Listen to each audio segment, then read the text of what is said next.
Inside the Snow Globe, Finding Clarity, Calm, and Purpose in a Spinning World. By David Russo. Chapter 1: The Moment the Snow Starts Falling. There is a moment, quiet at first, when you can feel it begin. Life, which only minutes ago felt manageable, suddenly starts to spin. Your phone vibrates with another notification. Your calendar fills itself without asking. Expectations pile up like unopened mail. And before you realize what's happening, the snow inside your globe has been shaken loose. The holiday season has a way of doing this. It arrives dressed in lights and music, promising warmth and connection, yet often delivering pressure, comparison, and emotional overload. The world tells you this should be the happiest time of the year. But for many, it's the most disorienting. The contrast between what's expected and what's felt creates friction, an invisible tension that leaves you tired, overstimulated, and quietly wondering what's wrong with you. Nothing is wrong with you. What you're experiencing is the moment the snow starts falling. In a snow globe, chaos doesn't mean destruction. It simply means motion. Everything that was settled has been stirred. The flakes weren't created by the shaking, they were already there. They've just been set into motion, obscuring your view. This is what happens when life speeds up faster than your nervous system can process. When roles multiply. When traditions demand performance. When old memories, unresolved grief, or strained relationships resurface without warning. The holidays amplify everything because they touch every part of us at once. Family dynamics. Financial stress. Social obligations. Personal reflection. The year's unfinished business whispers from every corner. You're asked to give more, feel more, show up more, often when your inner reserves are already running low. And so the snow falls. You may notice it as irritability that seems to come out of nowhere. A tightness in your chest while standing in line. A sense of being behind, even when you're doing everything you can. Or perhaps it shows up as numbness, going through the motions while feeling oddly disconnected from the moment you're in. These are not personal failures. They are signals. Signals that your inner world is being shaken by outer demands. Most of us respond to this feeling by trying to regain control. We push harder. We plan more. We numb ourselves with distraction. We tell ourselves to be grateful, to stay positive, to just get through it. But control doesn't settle a snow globe. It only shakes it again. The first step toward clarity is recognition. This chapter isn't about fixing the chaos. It's about noticing it. Naming it. Understanding that when life feels overwhelming, it's often because too many forces are moving at once, inside and outside of you. Awareness is the moment you stop blaming yourself for the snowfall and start observing it with curiosity. Imagine holding a snow globe in your hands. You don't need to shake it to see the scene. And you don't need to stop the snow for it to be beautiful. You only need to pause long enough to notice what's happening. Right now, your life may feel like that globe mid-spin. Visibility is low. The edges feel distorted. But there is still a center. There is still ground beneath the snow. In the chapters ahead, we'll explore what stirs the globe, how to stand steady at its center, and how to find calm even while the flakes are still falling.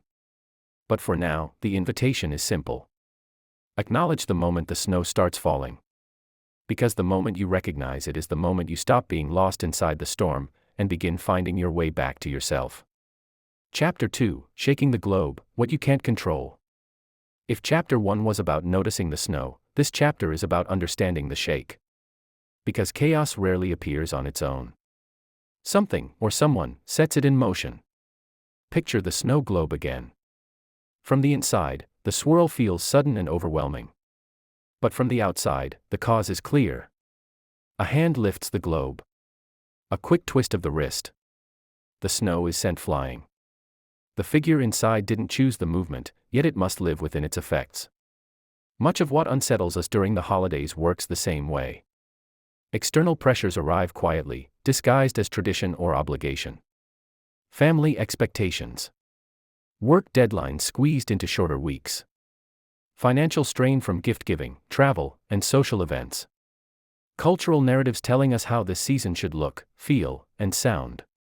These forces don't ask for consent. They simply assume compliance. And the more deeply rooted the tradition, the harder it is to question. You may feel torn between wanting to please others and wanting to protect your own energy. You may say yes when your body is asking for rest. You may carry roles that no longer fit: peacekeeper, provider, organizer, emotional support, because you've always been the one who holds things together. Each expectation adds another shake to the globe. What makes this especially difficult is that many of these pressures are outside your control. You cannot control how others behave, what they expect, or how they react when you change. You cannot control the pace of the season, the weather, the economy, or the emotional undercurrents that surface in shared spaces. Trying to manage these things only tightens the swirl. Yet we often confuse influence with responsibility. We tell ourselves that if we plan better, try harder, or stay flexible enough, we can prevent discomfort, our own and everyone else's. But this belief quietly places the globe in our hands, making us feel responsible for every flake in motion. That's an exhausting way to live. Part of finding calm begins with distinguishing what belongs to you from what does not. The shake is not a moral failing. It's a response to external force. And recognizing that truth allows you to release a burden you were never meant to carry. This doesn't mean becoming passive or detached. It means becoming honest. Honest about the limits of your control. Honest about the cost of pretending otherwise. Honest about the difference between showing up with intention and showing up out of obligation. When you stop trying to steady the globe from the inside, something surprising happens. Your energy returns. Your perspective widens. You begin to see where choice actually exists, not in stopping the spin, but in how you position yourself within it. The snow may still be falling, but you no longer interpret it as proof that you're failing. Instead, it becomes information. A reminder that the world is moving, and you are allowed to respond rather than react. In the next chapter, we'll step closer to the center of the globe, to the place that remains constant no matter how hard life shakes. But for now, consider this. What if the chaos you feel isn't something you need to fix, but something you need to stop taking personally? Sometimes clarity begins not by gripping tighter, but by gently loosening your hold, and letting the globe move without letting it move you. Chapter 3: The Person in the Center. When the snow is falling thick and fast, it's easy to forget there is a center at all. Inside the snow globe, visibility drops. Shapes blur. Direction becomes uncertain. Yet even in the heaviest swirl, something remains unchanged. At the very middle of the globe, the ground does not move. The scene may be obscured, but it is not lost. That center is you. Not the roles you play. Not the expectations placed on you. Not the version of yourself that performs, manages, or holds everything together. Beneath the motion and noise, there is a steady presence that has always been there, even when you couldn't feel it. Many of us lose sight of this center because we've been taught to define ourselves by what we do for others. We measure worth through productivity, usefulness, and approval. During the holidays, this tendency intensifies. You may become the host, the caregiver, the mediator, the reliable one. These identities are familiar, even comforting, but they can also pull you away from who you are when no one is asking anything of you. The swirl makes it hard to tell the difference. When life is loud, reflection feels like a luxury. There's always something to respond to, someone to check in on, another task waiting. And so your sense of self becomes reactive, shaped moment by what the world demands. Over time, you may feel fragmented, unsure of what you actually want, need, or believe. Finding the center is not about adding something new. It's about subtracting the noise long enough to see what remains. At your core is awareness, the part of you that notices your thoughts without becoming them, that feels emotions without being defined by them. This is where self-worth lives, not as something earned, but as something inherent. You do not become more valuable by being perfect, generous, or endlessly available. You are already enough, even when you're tired, uncertain, or saying no. This truth can feel uncomfortable at first. If you've spent years orienting yourself around others, turning inward may feel selfish or unfamiliar. But centering yourself is not an act of withdrawal, it's an act of clarity. When you know who you are, your choices become more aligned. Your boundaries become more compassionate. Your presence becomes more genuine. Notice how often your inner dialogue drifts toward judgment. I should be handling this better. I shouldn't feel this way. I need to be more grateful. These thoughts pull you away from the center, replacing awareness with criticism. Gently challenge them. Ask instead, what am I experiencing right now? Not to fix it, just to understand. In a snow globe, the figure at the center doesn't chase the flakes. It doesn't try to rearrange the scene. It simply stands. Stable. Rooted. Unmoving. You can do the same. As you move through this season, begin to check in with yourself more often. Not to evaluate performance, but to reconnect. What feels true right now? What feels heavy? What feels nourishing? These questions are anchors, drawing you back to the center when the world pulls you outward.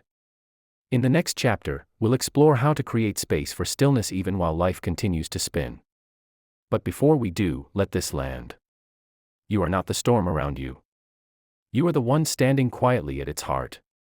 And no matter how fast the snow falls, that center is always within reach. Chapter 4: The Power of the Pause. There comes a moment, even in the wildest snowstorm, when something shifts. Not because the snow stops falling, but because the shaking ends. The globe is set down. The motion slows. The flakes, once frantic and blinding, begin their gentle descent. Nothing is forced. Nothing is rushed. Stillness emerges naturally when movement is allowed to complete itself. This is the power of the pause. In our daily lives, we rarely allow this moment. We move from task to task, emotion to emotion, without giving our nervous system a chance to settle. The holidays only intensify this pattern. We rush through conversations, meals, commitments, even rest. Pausing feels inefficient, indulgent, or impossible. Yet without pause, there is no clarity. A pause is not an escape from responsibility.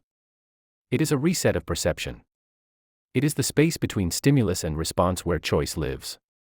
When you pause, you interrupt the automatic patterns that keep the globe spinning: overthinking, people-pleasing, self-criticism, urgency. The pause can be as small as a single breath. Right now, as you listen, notice your body. Where are you holding tension? Your shoulders, jaw, chest, or stomach? You don't need to change anything yet. Just notice. Awareness itself is a form of stillness. Now, take a slow inhale through your nose. Let it fill your chest and belly. Then exhale gently, as if you're fogging a mirror. This simple act sends a signal of safety to your nervous system. It tells your body that the shaking has stopped, even if the world hasn't. Breathing is one of the most accessible tools for grounding because it's always with you. You don't need silence, privacy, or extra time. A few conscious breaths in the middle of a crowded room can anchor you back to the center of your globe. But the pause extends beyond the breath. It's the moment you choose not to answer immediately. The moment you step outside for fresh air. The moment you place your feet on the ground and feel their connection to the floor. These micropauses accumulate, creating pockets of calm inside otherwise chaotic days. Stillness is not empty. It's full of information. When you slow down, emotions you've been outrunning may surface. Fatigue. Sadness. Joy. Longing. This can feel uncomfortable, which is why we often avoid it.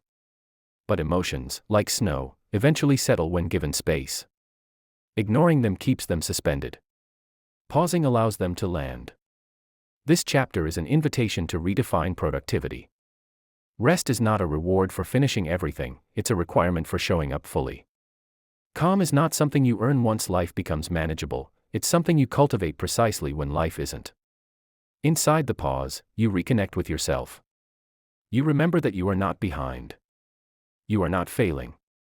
You are responding to a fast-moving world with a human nervous system, and that system needs moments of safety and stillness to function well.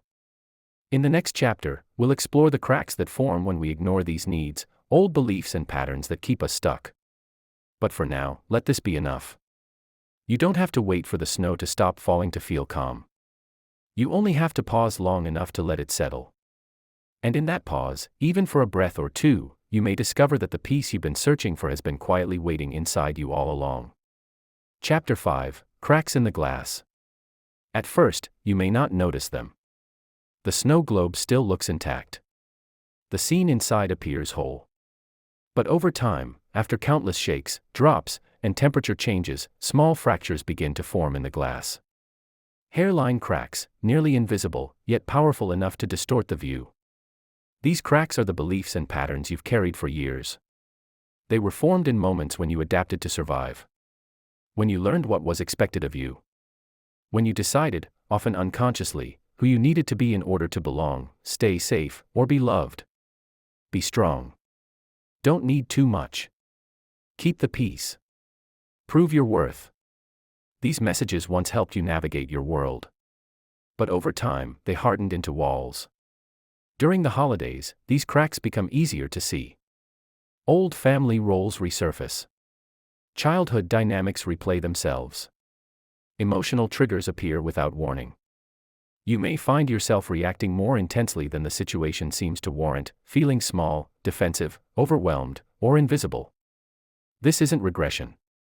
It's revelation. Stress reveals structure. When life shakes the globe, it exposes the places where the glass is already weakened. The moments when you default to self-criticism. The patterns of overgiving followed by resentment. The fear of disappointing others, even at the cost of yourself. These are not character flaws. They are signals pointing toward places that need care. Cracks don't mean you're broken. They mean you've been holding pressure for a long time. Many of us are afraid to look too closely at these fractures. We worry that if we acknowledge them, everything will fall apart. But healing doesn't happen by pretending the glass is flawless. It happens by recognizing where it's thin, and reinforcing it with compassion. Limiting beliefs often sound like truth because they've been repeated for so long. I'm only valuable when I'm useful. Rest is lazy. If I speak up, I'll cause conflict. I should be further along by now. When these thoughts arise, pause and ask, where did I learn this? Not to assign blame, but to create understanding. Awareness is the first step in repair. Once you see the pattern, you gain choice. You can question whether it still serves you. You can respond differently, even if it feels unfamiliar. Healing isn't about erasing the past, it's about loosening its grip on the present. It's also important to move slowly here. You don't fix cracks by pressing harder on the glass. You do it by relieving pressure. By setting boundaries. By resting without guilt. By allowing yourself to be human instead of perfect. This work requires tenderness. You may feel grief for the version of yourself who learned to survive by shrinking, striving, or staying silent. Let that grief be part of the process. Honoring what you've been through is not self-pity, it's self-respect. In the chapters ahead, we'll explore how to build warmth, resilience, and new inner structures that support you more fully. But for now, simply notice the cracks without judgment. They are not signs of weakness. They are invitations to heal. And as you begin to care for the glass instead of blaming it, you'll discover something profound. Even with its imperfections, the globe can still hold beauty, clarity, and light, especially when it's finally treated with the gentleness it has always deserved. Chapter 6: Warmth in Winter. Winter has a way of teaching us what truly sustains us. When the world grows colder, emotionally, physically, energetically, we instinctively search for warmth. We light candles. We gather close. We wrap ourselves in layers. Yet many of us forget to offer that same warmth inward, especially when we need it most. Inner warmth is not about forcing positivity or pretending things are fine.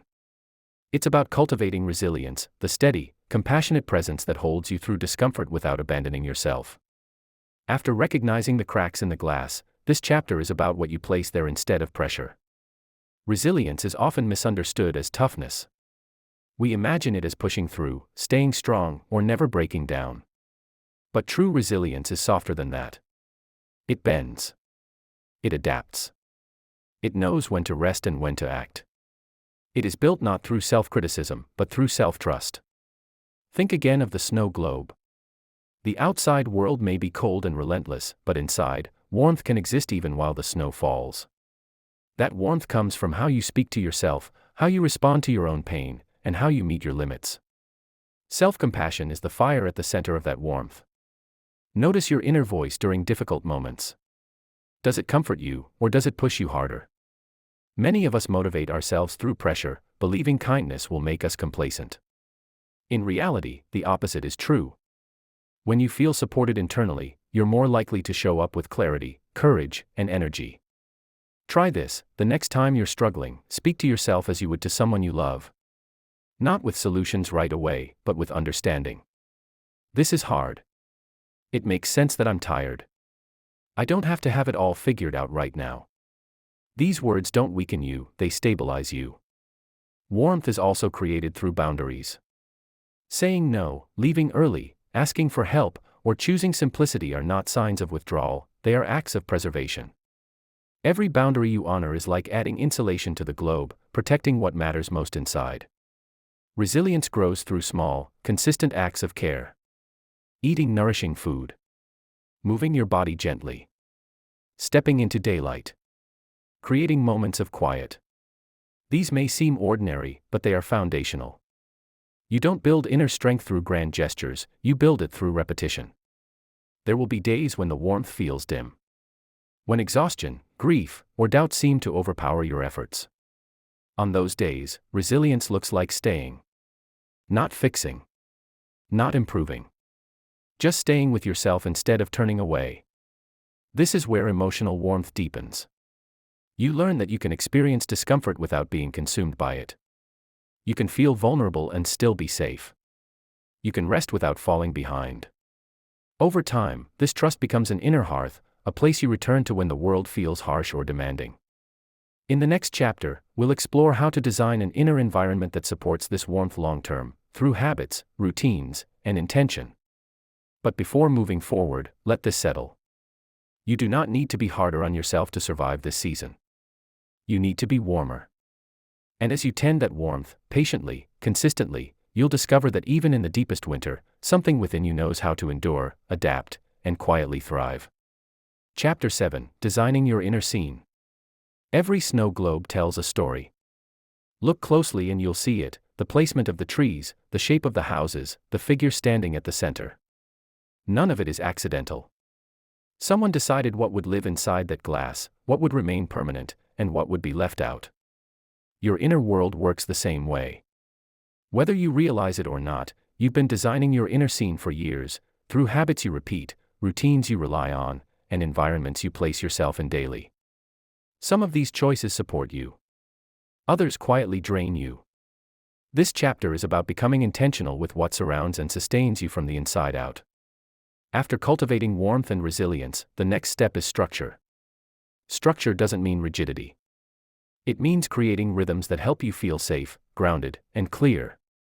When life is unpredictable, supportive routines become anchors. They reduce decision fatigue. They signal stability to your nervous system. They make it easier to return to center when the globe spins again. Start small. Notice how you begin and end your days. The first moments after waking and the last moments before sleep shape your internal climate more than you might think. A rushed morning or a screen-filled night can keep the snow swirling. Even a few minutes of intention, stretching, breathing, journaling, or silence, can gently settle the scene. Habits are not about discipline, they're about alignment. Ask yourself, does this habit bring me closer to the person I want to be inside my life? If the answer is no, it's not a failure, it's information. You're allowed to redesign. You're allowed to let go of routines that no longer fit the season you're in. Your physical environment matters too. Cluttered spaces often mirror cluttered minds. This doesn't mean striving for perfection or minimalism. It means choosing surroundings that help you exhale. Clear a surface. Open a window. Add warmth through light, texture, or something that brings you joy. These small adjustments send a powerful message: I deserve to feel supported here. Designing your inner scene also means being mindful of what you consume emotionally. Conversations, media, and constant noise all add movement to the globe. You may not be able to control everything that comes in, but you can choose what you linger with. Protecting your attention is an act of self-respect. Consistency is more important than intensity. A short daily walk will serve you more than an occasional burst of motivation. A simple evening check-in will ground you more than a once-a-month reset. When habits are gentle and repeatable, they become part of who you are, not another task to manage. And remember, seasons change. What supports you now may not be what you need later. Designing your inner scene is an ongoing practice, not a one-time project. Stay curious. Stay flexible. Allow your needs to evolve without judgment. In the next chapter, we'll explore how to open yourself to new possibilities as the year turns, how growth can emerge naturally from stability. But for now, take a moment to imagine your inner snow globe. What would you keep? What would you simplify? What would you add to make it feel more like home? You are not at the mercy of the spin. You are the designer of the scene within it.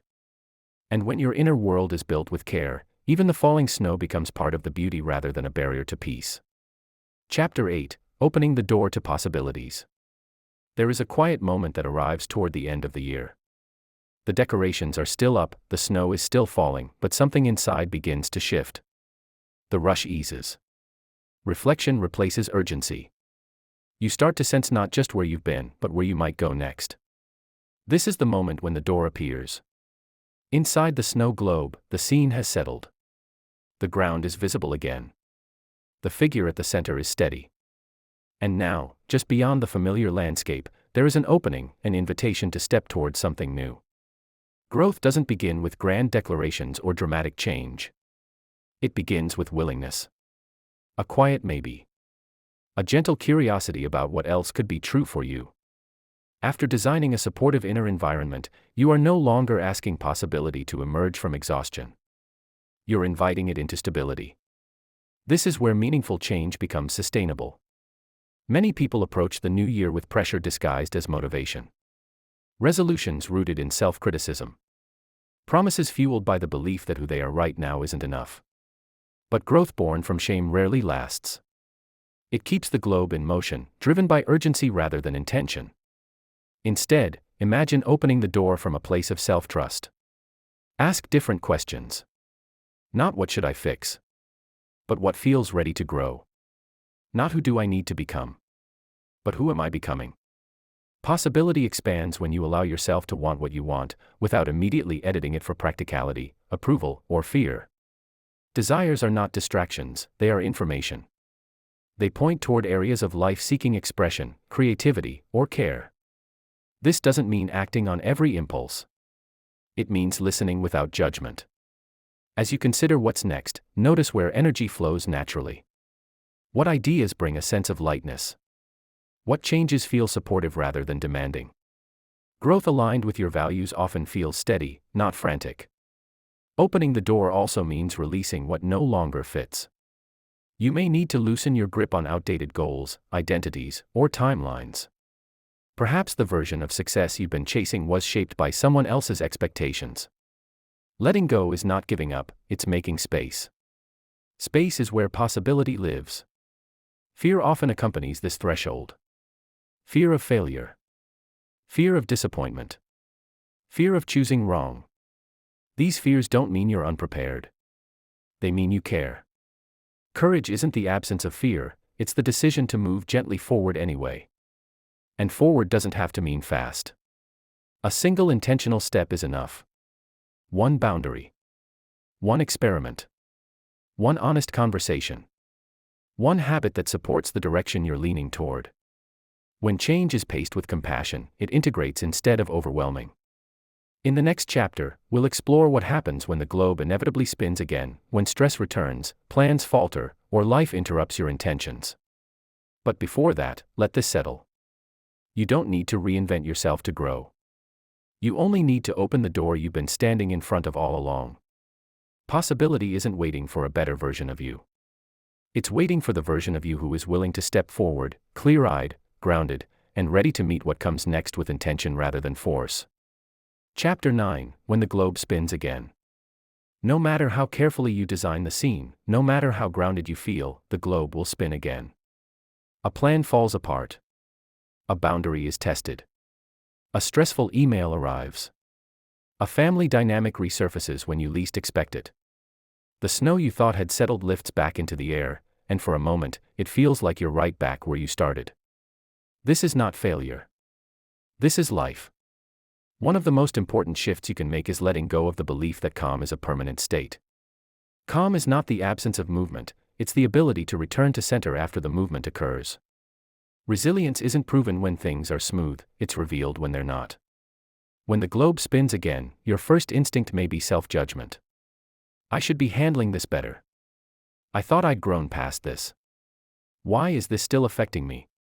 These thoughts add another shake, keeping the snow suspended longer than it needs to be. Instead, try meeting the moment with recognition. Ah. The globe is spinning again.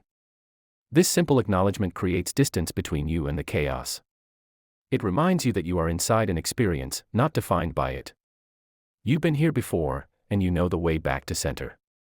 This is where the practices you've built begin to matter. The pause. The breath. The boundary. The self-talk that offers warmth instead of criticism. You don't need to deploy all of them at once. One is enough to interrupt the spiral. One moment of presence can change the trajectory of the spin. Setbacks are not erasures of progress. They are invitations to deepen it. Each time you return to center, you strengthen the pathway. What once took days to recover from may now take hours. What once felt overwhelming may now feel manageable. This is growth in real time, quiet, imperfect, and deeply human. It's also important to release the idea that staying centered means staying calm on the surface. You are allowed to feel frustrated, sad, angry, or disappointed. Centered does not mean numb. It means you can experience emotion without losing yourself inside it. Think of the figure in the snow globe again. The snow may swirl around it, but it doesn't disappear. It remains visible, grounded, intact. So can you. When stress returns, come back to basics. Ask yourself, what's actually happening right now? What do I need in this moment, not to fix everything, but to stay with myself?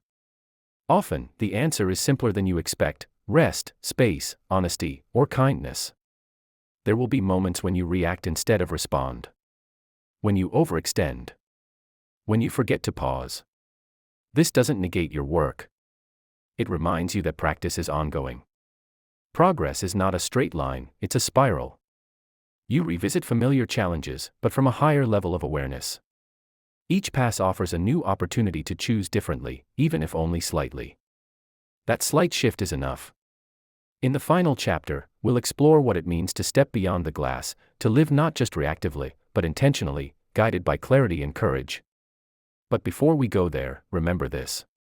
The globe spinning again does not mean you've lost your way. It means you're living. And each time you find your center once more, you prove to yourself that no matter how often the snow is shaken loose, you know how to stand, steady, present, and whole, within the swirl. Chapter 10, Stepping Beyond the Glass.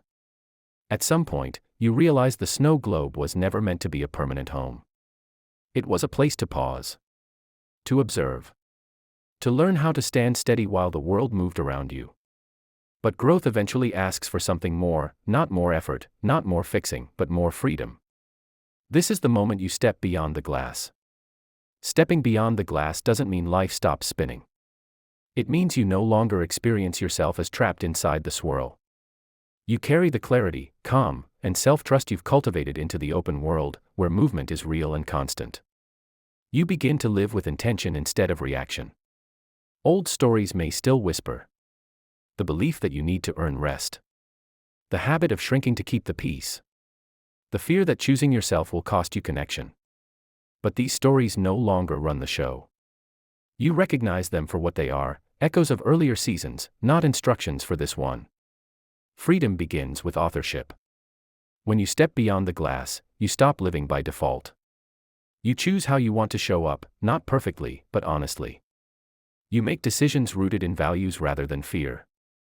You allow your life to reflect who you are now, not who you had to be. This doesn't require a dramatic transformation. It shows up in quiet ways. Saying no without over-explaining. Resting without guilt. Speaking truth gently but clearly. Allowing joy without waiting for permission. These moments may seem small, but they reshape your relationship with yourself. Clarity, at this stage, is not about having all the answers. It's about knowing what matters. You may still feel uncertainty. You may still encounter setbacks. But you trust your ability to navigate them. You know how to pause. How to return to center. How to meet yourself with warmth when things don't go as planned. Courage, too, is redefined.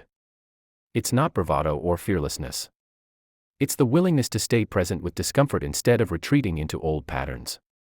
It's choosing alignment over approval, again and again. Courage grows each time you honor your inner truth, even when it would be easier not to. As you step forward, you'll notice something else: your steadiness affects others.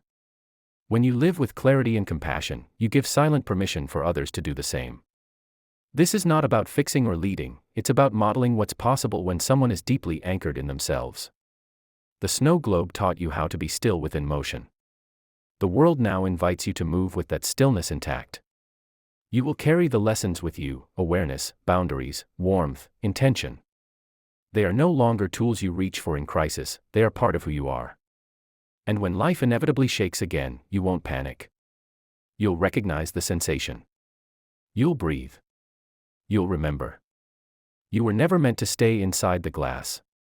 You were meant to understand it, then walk forward freely. This is not an ending. It's an opening. An invitation to live with clarity in complexity, calm in motion, and purpose that comes not from controlling the world, but from knowing yourself within it.